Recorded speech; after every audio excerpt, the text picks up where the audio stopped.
Good morning. This is Yashaswini Jannalgadda. First of all, wish all our viewers a very happy Independence Day. Today we have Professor Nageshwar sir for this Independence Day special episode. Good morning, sir. Good morning. So today we are going to discuss, the past 77 years history of India. So my first question would be, how has India's GDP growth rate evolved over the past 77 years? Well, obviously, any economy over a period of time obviously grows. So, notwithstanding the political upheavals, notwithstanding the economic challenges, a country's GDP normally grows unless there is a war or civil war or famine. So, obviously, India's economic growth also witnessed a change over a period of time. But if you look at the history of India's economy, for the first 3 decades, 50s, 60s and 70s were characterized by very slow rate of growth. This kind of rate of growth was called by economists as Hindu rate of growth. It's nothing to do with the Hindu religion. So nobody should think that it is disparaging towards a particular religion. So the economists called it Hindu rate of growth, which essentially referred to slow rate of growth of around 3%. So the 1980s for the first time saw a flip in the economic growth. There was around 5.5% growth rate in the 1980s decade. This was also the period when liberalization was trickling into India's economic policy. Many people think that the economic reforms began in 90s.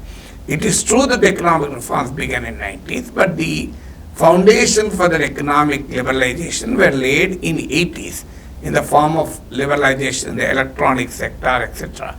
So in 1990s was the period of economic reforms began with the 1991 budget. So the 90s saw a modestly higher economic growth compared to 80s. It was essentially around 5.6% only. So the economic reforms did not result in a rapid expansion of the economy in the decade it was implemented. But in the subsequent decade, the GDP grew by around 8%. So there were challenges like the global financial crisis of 2008. So then the economy was growing till 2016. So even after 2014, the change in the government, the economy still registered a fairly higher growth of rate. Okay. But interestingly enough, even after the global financial crisis of 2008, Indian economy still picked up in the next couple of years itself. In 2009 and 10 and 2010-11, India registered a fairly higher growth of rate. But the problem started with the 2016. We see deceleration in India's economic growth starting with the demonetization. Because demonetization has led to the devastating impact on the informal sector, unorganized sector, cashless sectors like agriculture, petty trade, petty businesses. So therefore there has been a steep fall in the rate of growth of economy, and the GST implementation has again impacted the informal businesses, and then came the pandemic in 2020. So the 3 developments, demonetization, GST, and again the pandemic, have led to a continuous decline in economic growth. That is the reason since 2016 we hardly have around 5% rate of growth. So there are signs of a revival now, but still it is around 7% only. The latest budget also says next fiscal it will be below 7% itself. Right. So do you think that India has managed poverty reduction since 1947? Well, there has been a reduction in poverty. Nobody can say that there was no reduction in poverty. If you look at our own surroundings, we will find a rapid reduction in poverty, rapid reduction in hunger, incidence of hunger, and rapid reduction in the alarmingly low levels of health scenario. So there is substantial improvement in each sector. Nobody can deny that. But the point is how much and how far and what India has achieved and what India could have achieved. That is the fundamental difference. We look at compare with India with China. Well, this comparison immediately people think that it is denigrating India. Not at all. A true patriot will understand our own problems and try to overcome them. Not just not just we talking about ourselves. The world will look at ourselves. Right. Look at 1947, India became independent. 1949, China became independent. 2 years later. But China today is a global factor. We have seen during the pandemic, and the Chinese economy came to a grinding halt, the entire world economy started declining. So even today, for over 70% of our pharmaceutical raw material and intermediates called active pharmaceutical ingredients, we import from China. We still import our several of electronics industry components from China. So recently in the economic survey, the Modi government itself wanted a massive impetus to the FDI from China. Earlier we talked about boycott China, etc., etc. Right. But today this economic survey and budget talks of inviting FDI from China because we cannot decouple from China. The world, even America, is not in a position to decouple from China. It's only talking about de-risking from China. So compared to China, why are we lagging behind? So that is the fundamental question. We could have also become a global factory. Similarly, in certain aspects of social development, in human development, like literacy, like malnutrition, like incident of diseases, we still lag behind many countries. We have achieved substantial progress, no doubt about it. But still, there is if we compare it with our achievements in other areas, I'll simply give one example. India is one among half a dozen countries that have shown unbelievable accomplishments in space, nuclear science, the information technology, etc. Right. But look at our score in Olympics. We did not even have a single gold medal. We had to come back with 6 medals, whereas China could challenge the United States and stood at the world number 2 in the medal tally and equaled the US gold medal tally also. So why can't we achieve this? Well, it is not the problem of democracy. Many people wrongly assume that democracy, because there is democracy in India, we have not achieved. Amartya Sen has provided documented evidence to suggest that democracy is not a disincentive. In fact, democracy is something which helps us to grow much faster. But there are significant lapses in the social sector, in improving the living conditions of the people, especially from the perspective of social and human development. So we should feel proud of our achievements. So India landed on the moon. India has launched its Mars mission. India is now the leader in information technology. But unfortunately, India is still is the home for world's largest illiterate population too. So this is something which cannot accept it. Right. So just now we spoke about Olympics. So do you think that in India we have education system, we have more preference on education compared to sports? How can we improve on this? Well, there are problems in it. In fact, unfortunately, our education system talks about integrating physical education, but it's not yet been done. Right. So there is a mindset among the parents, especially parents, that academics and sports are mutually exclusive. But more than that, there are other issues also. The way our sports federations are run. Right. For example, Vinesh Fogart was supposed to practice for at least 2 years when she moves from 53 kg category to 50 kg category. But unfortunately, she has to fight Brijbhushan Sharan Singh for 140 days on the roads. Instead of practicing wrestling, she was practicing protesting. So that is the state of our sports. And not only that, the kind of policy lapses also. For example, Gujarat has sent only 2 athletes to the Paris Olympics, but it got over 400 crores under Khelo India. Whereas Punjab and Haryana, that has sent 43 out of 117 athletes to Paris, got abominably much lower level than what Gujarat has got, what Uttar Pradesh has got. So we have the problems of policy discrimination against certain states, policy in favor of certain states. Uttar Pradesh and Gujarat are the two states which walked away with the maximum funds under the Khelo India program. Whereas states like Punjab and states like Haryana, which contribute the largest contingent of players to Olympics, did not get the what they deserve. So there are several issues that contribute that, but certainly a country with 140 crore population, that too after 77 years, we cannot wait for a single gold medal with so much of enthusiasm and anxiety, but still was disappointed when Neeraj Chopra could not make it to gold once again, or when Vinesh Fogart was disqualified. Right. So, moving on to the status of women post-independence. So, how do you feel that the status of women has changed in terms of education, employment and political participation? Well, there is a substantial improvement on the status of women in all spheres. So, not just in one sphere. Let's not paint a very low picture of our country's achievements.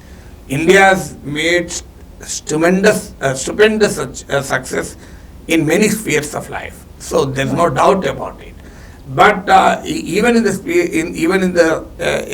sphere of women's empowerment, there has been a significant expansion of women's education, the significant expansion of women coming into the employment space, but still there is low level of labor participation. Female labor participation is still very low. Still equal pay for equal work is a mirage. Still we have a reasonably very low representation of women in parliament. Right. So compared by any standards, though our political parties talk about reserving 1/3 to women, but we are far away from that kind of a situation, barring the parties like Trinamool Congress. We don't find any political party showing a reasonable commitment towards greater political participation of women. So there are serious lapses in it. There are atrocities on women committed. We have seen the recent RG Kar hospital tragedy. Right. So there is a mixed achievement. No country can ever fail in everything. But at the same time, no country can be oblivious to the failures and lapses also. So India has made, like any other area, we have also made significant achievement in empowering our women, but still the gender equality, gender parity is still a far cry in India. Right. So, moving to the economy again, sir, India has transitioned from being primarily agrarian economy to a more mixed economy with contributions from service sector and also industrial sector. So, do you think that agriculture still remains a crucial part of our economy? Well, agriculture still remains a crucial part, because the problem with our economic transition is we have leapfrogged from agriculture to the services sector without seriously emphasizing on the manufacturing sector. Still, compared to United States, compared to Germany, Thailand, South Korea, so compared to several countries, we are far behind China in terms of the manufacturing sector. Manufacturing alone has the potential to absorb the surplus workforce from agriculture. Because the problem, especially with the services sector, is it can only provide employment to the highly skilled, highly educated youth, especially those who have a reasonably very higher levels of skills. Right. So that is the character of the services sector, not only here, anywhere in the world. Right. So our 2/3 of our economy is still services sector. So the agriculture is hardly 14-15%. And the problem is even manufacturing, we have been talking about increasing the share of manufacturing, but still far less. So unless this is the first problem. So we do not have that kind of a balance between various sectors in the country. The second problem is the share of agriculture in the national income has been rapidly falling. Well, that is the characteristic of any modern economy. But the number of people who depend on agriculture for livelihood still remains fairly high, around 46 to 49% of Indians still get the livelihood in agriculture. This is the reason why we have humongous rural-urban inequalities. The reason for very high degree of rural-urban inequalities is the fact that agriculture has a very low share in the national income, where in terms of the employment, nearly half of the people still depend on agriculture for livelihood. So this is a clear mismatch. So we need to emphasize on the manufacturing sector. So government are talking about Make in India, production linked insurance, etc., etc. Right. But still we are far behind what we have targeted. So unless the manufacturing sector is revived in India, we cannot provide employment to our unskilled, semi-skilled workforce who are employed in agriculture. So we need to increase our non-farm jobs in a very big way. Yet another problem of Indian economy is the jobless growth. Economy is growing, but it is not providing quality jobs in adequate number. For example, even when we are growing at a rate of 7%, our employment doesn't grow at that level. Even it grows, it is growing in areas like construction, etc. This is not a durable quality employment.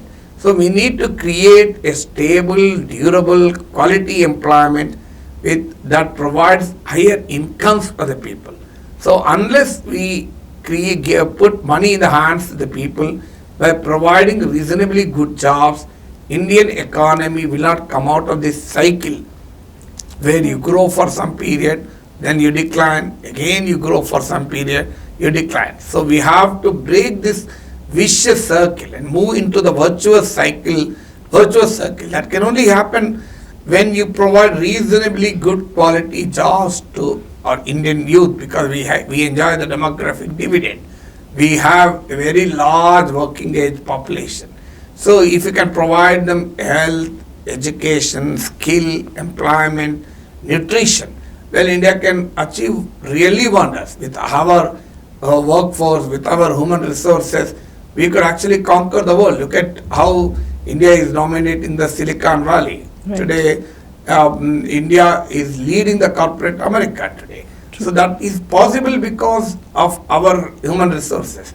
So if we can really provide good education, quality education, higher levels of skilling, nutrition, health, and we can really conquer the world. That's the level of potential, the hidden potential which needs to be unraveled in India. Right. So when we are talking about economy, what do you think about the Make in India initiative? Because it has helped us to transition to an exporter country.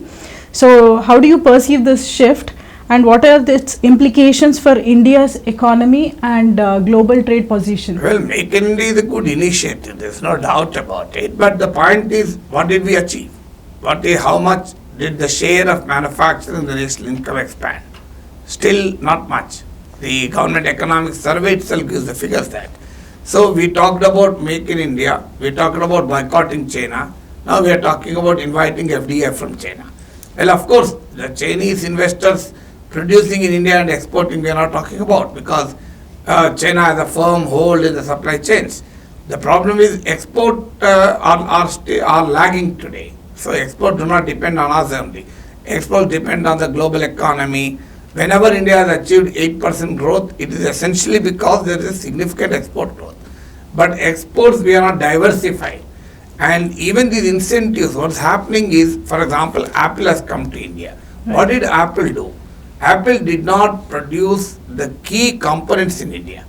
Apple has imported the key components and assembled here and gave it a label called Make in India and avail the production linked insurance that the government is giving.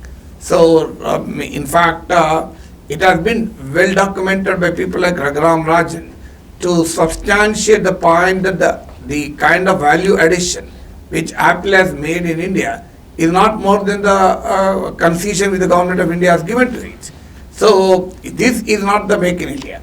If the Apple produces the value chain in India, then that is a major advantage to us. Right. So we have an opportunity because the world is looking towards China plus strategy. They can't rely on China. They can't depend on China for a longer period of time. So that's the reason why world is moving into Vietnam, moving into other countries. India is a great opportunity with its democracy, with its large workforce, but somewhere something is lacking. Still, there's a lot of potential which we are unable to capitalize upon. Okay. So how has the India's democratic system has evolved since 1947, and how regional parties and the political movements influenced both national politics and the policies at center? Well, compared to the social and economic level and the political sphere, we have a reasonably good achievement with significant shortcomings. I am not telling that there are no shortcomings. There are, of course, shortcomings even in America. Right. So no country is perfect. So let's not undermine our achievements. At the same time, let's not be over-exaggerate our achievements. We should have a true assessment of our achievements and our failures so that we can chart out a pathway for the future. So India, if you look at the countries in our neighborhood, Pakistan, Bangladesh, Maldives, Sri Lanka, Nepal, still struggling to be democratic. So, right. But Indian democracy has proved to be a very successful experiment.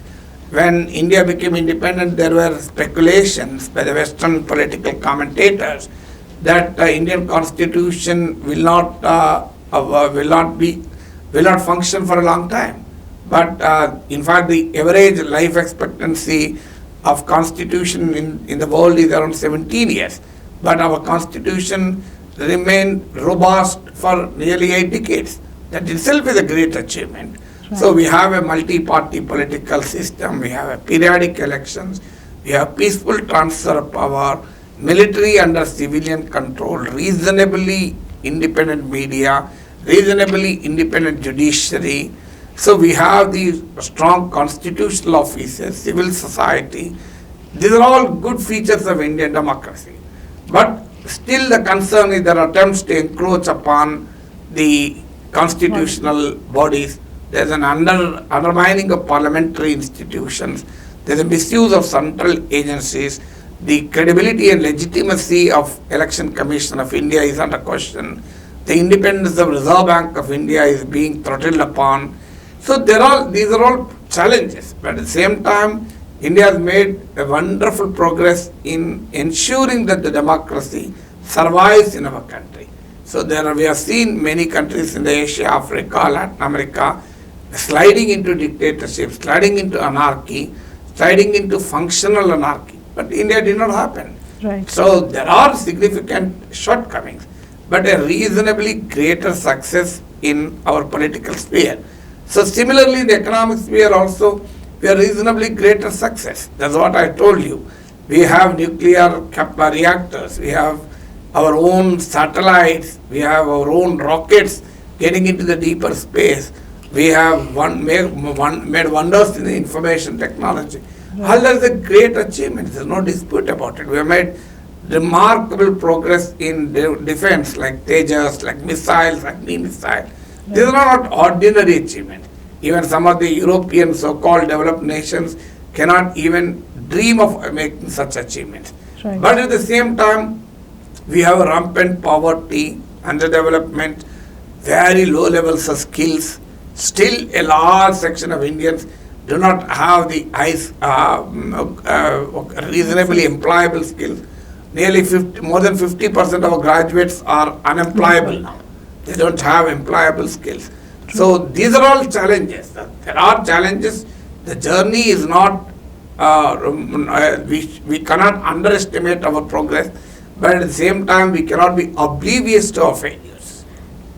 Right, so continuing with the previous one, so what about the evolution of foreign policy and how India managed its relation with our neighboring countries like Pakistan, China, Bangladesh and all? Well, we had a neighborhood first foreign policy. But the problem is we have an historical baggage with many countries in our neighborhood. Right. So despite our best efforts, we could not really ensure a positive environment in the neighborhood. Still, anti-Indian forces are ruling in Pakistan, now have come to power in Bangladesh, are ruling in Maldives, even in Nepal, the anti-Indian sentiment is quite strong. So that's a matter of serious concern. And another matter of serious concern is the expanding Chinese footprint in our neighborhood. So China is our hostile neighbor. We have serious border disputes with China. So the rising China poses a challenge to us. But at the same time, we could successfully balance between the United States and Russia. This is evident from our Ukraine policy. This is evident from our policy towards Iran in the recent past. Right. So there are challenges in navigating a foreign policy in the post-Cold War period. But we have done it with a reasonable success. But we have a legacy issues in the neighborhood. So India has moved more closer to United States in the post-Cold War period. But at the same time, we have maintained a reasonable levels of strategic autonomy, evident from our policy on Ukraine, policy on other aspects. So this is a time for us to assert ourselves an independent foreign policy which is driven by the national interest rather than somebody's agenda. If Americans have an agenda to stifle China, well, we have the interest to ensure that China will not encroach upon us. But that doesn't mean we will be a stooge in the hands of United States to tackle somebody else. Tomorrow US may change its own policy. Who knows? Right. So we have to be independent of US, independent of China, independent of Russia. We need to have our own policy where it matters. Where, for example, on the question of Ukraine, we did not side with the United States. But in terms of dealing with China, we may have a soft corner towards the United States. But ultimately, the grounding, the firm ground should be, and our national interests should drive our foreign policy. Right. So moving again to the domestic one. So what has been the impact of this IT revolution on India's economy, and how has this affected urbanization and globalization? Well, information technology, we are certainly the leaders because we have our own advantage. We have Indian civilizational advantage in terms of very strong in logic, in mathematics. So India has an historical roots on that. India discovered zero. India discovered the decimal system. So we have the civilizational roots in that. And we have the British colonial legacy made us conversant with English, which the Chinese or Japanese do not have. So we have the young man, human resources who are ready to work hard. So these are all things which gave us an advantage in the information technology. But the problem still is we are still in providing the world's back office. We need to move on the value chain, provide high innovative solutions in the field of information technology rather than offering the outsourcing services. Well, initially we might have done, but we had to move away from. So why can't have an Indian Google? Why can't we have an Indian Microsoft? Why should we still feel happy working for the Google and Microsoft? So the time has come for us to move up on the ladder of the value chain of information technology. That's number one. Number two, we have reasonably better adoption of IT in our daily lives also. The classic example is our online payment system. Even some of the European countries were surprised at our UPI. France, for example, was surprised. Still, the digital payment system, the digital ecosystem, we have fairly been successful in it. So it's a great experience for us. But the problem again is we have the digital divide. So still rural, urban, rich, poor, men, women, age, etc. That kind of a digital divide we have to overcome. We still have a large digital illiteracy which we have to overcome.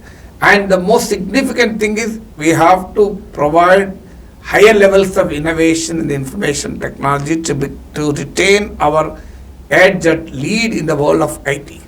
Right.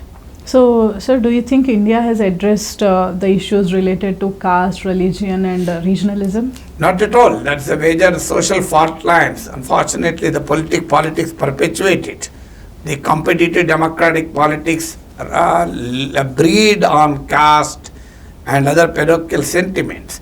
So that's the reason Amartya Sen said the greatest achievement of India is the maintenance of democracy. The biggest failure is the persistence of social inequalities. So the persistence of social inequalities is a very serious challenge in our country. We may try to gloss over it, but the caste remains a big stumbling block in our social and economic progress. We have a huge regional divide, the north-south divide. We have southern states and western states reasonably well placed, whereas the northern and eastern parts of the country is still underdeveloped.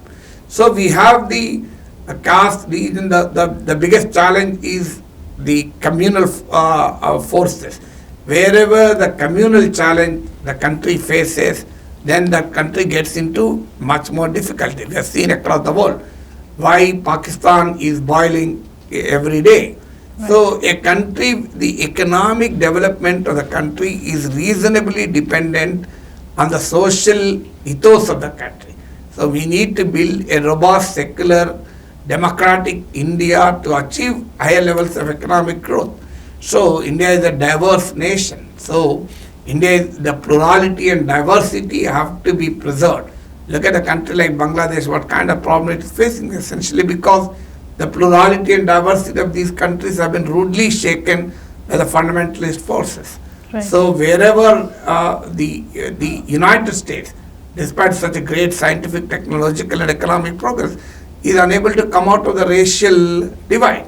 Even today Trump talks about Kamala Harris not in terms of policies, but in terms of whether she is Indian or Afro-American or Indian American. So these are ethnic, caste, communal, religious, social fault lines make the economic progress a challenge, big challenge. We need to overcome them in a very serious manner. So what are the major public health achievements since 1947? Well, we have achieved near universal immunization with some exceptions. So we have seriously made an effort in conquering the communicable diseases. So polio has been eradicated. Many communicable diseases have been eradicated. So pandemic, COVID is an aberration. Well, the entire world has faced it. Right. But it's not that India alone faced it. True. So the problem is now the non-communicable diseases are expanding. So India is becoming the world's global capital of diabetes, cardiovascular diseases. Well, the tuberculosis is still resurfacing. But we have made a reasonable success in arresting the communicable diseases. But our biggest challenge is overcoming the lifestyle disorders. So the problem of non-communicable diseases like hypertension, diabetes, cardiovascular diseases, there's increased incidence of multiple forms of cancer. So the non-communicable disease increasing is a big challenge. Secondly, we still spend much less on public health. And over 75% of our health spending is from out of pocket. So there's a rampant commercialization of health sector. There's over medication. There's an unwanted medication. There's a problem of overuse of antibiotics. The huge private sector proving to be detrimental to the public interest in the health sector. No one will say that the private sector should not be there. Right. But the kind of cost of health which has skyrocketed over a period of time is making the middle classes inaccessible to the health needs of the country. So we need to spend a lot on our health sector. Right. So what are the significant legal reforms that have shaped this modern India?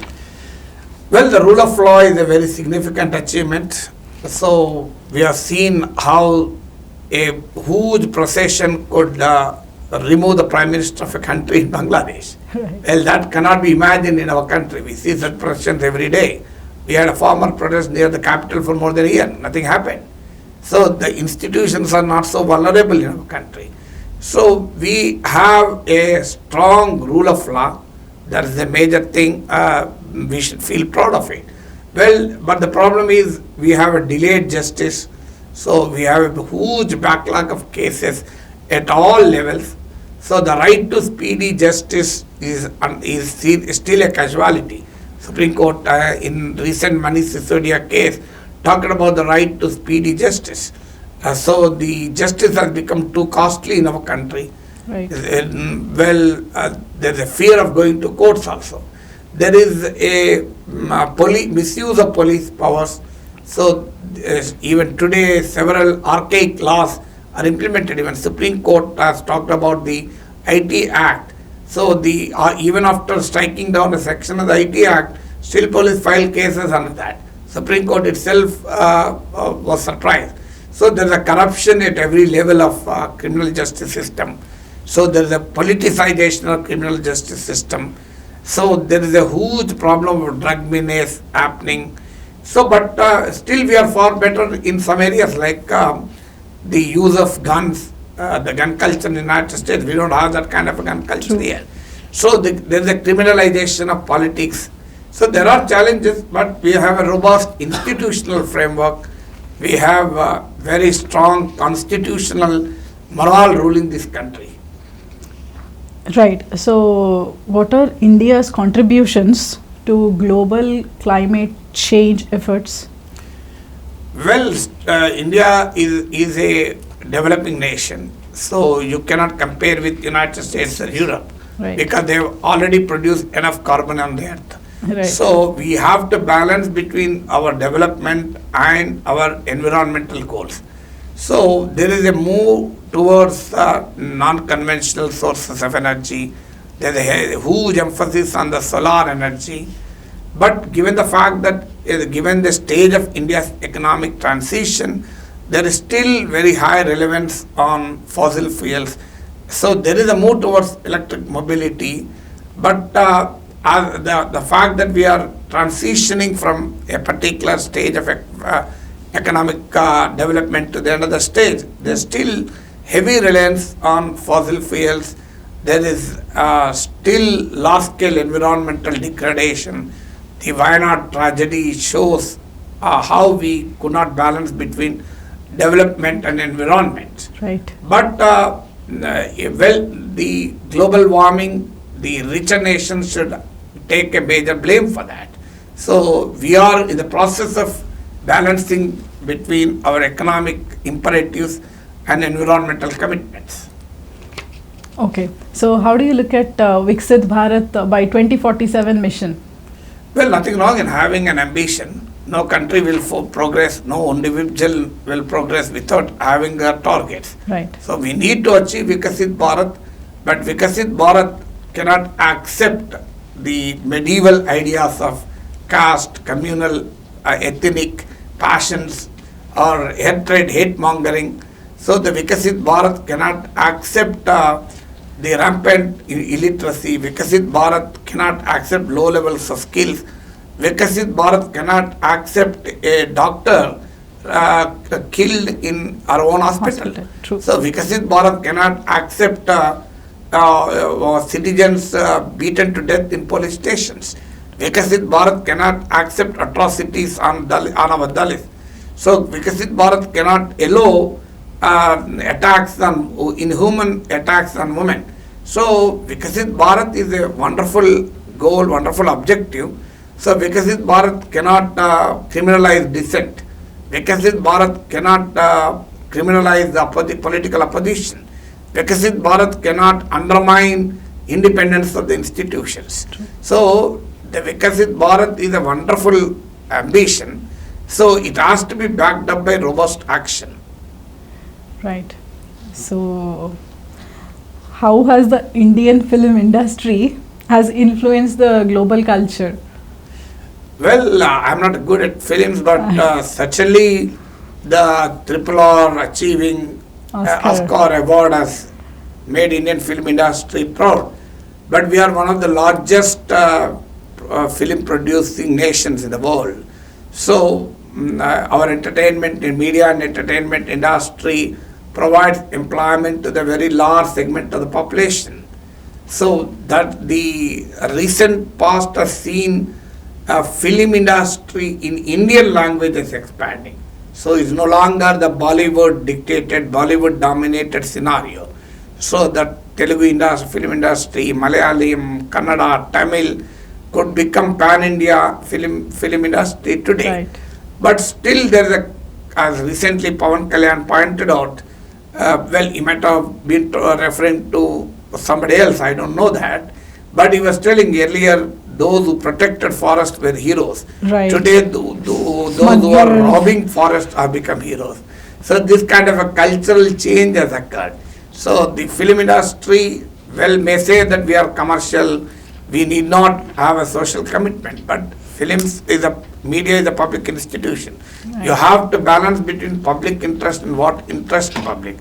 The unfortunate part of the film industry is, well, it may be doing good in the world in box office collections. We have mega budget films coming, but the films in terms of their impact on touching the lives of the people, films that effect a social change, the films that create a cultural change in the country, films that make a reasonably good society in which we are living in. So that is something which Indian film industry is lacking. So, sir, do you have any message to our viewers on this Independence Day for a common man to work towards betterment of the society and nation? Well, the betterment of the society and the nation, it has to be addressed at the two levels, at the policy level and at the individual level. So at the individual level, you need to be committed to your own profession, your own community. So grow beyond, live beyond the parochial social fault lines. So the real commitment to the nation is in terms of upholding the constitutional values, upholding our civilizational ethos. So building a democratic, secular, progressive, modern-looking India should be our commitment. So we need to question the system. We need to continuously evaluate ourselves in the name of patriotism, in the name of adherence to the glorification of our country. We should not be oblivious to our failures. So the true patriotism is having a balanced assessment of what we are and what we could be. Balanced assessment of where we have achieved and where we have not, so that we can rebuild our country, we can rededicate ourselves to building a great nation. We are proud of what India has achieved. At the same time, we cannot be oblivious to our shortcomings. So this is a journey. So we always, at a point of journey, we should look forward by feeling proud of our achievements, but conscious of our failures. Thank you so much for your time, sir. Thank you. Thank you, Yashaswini.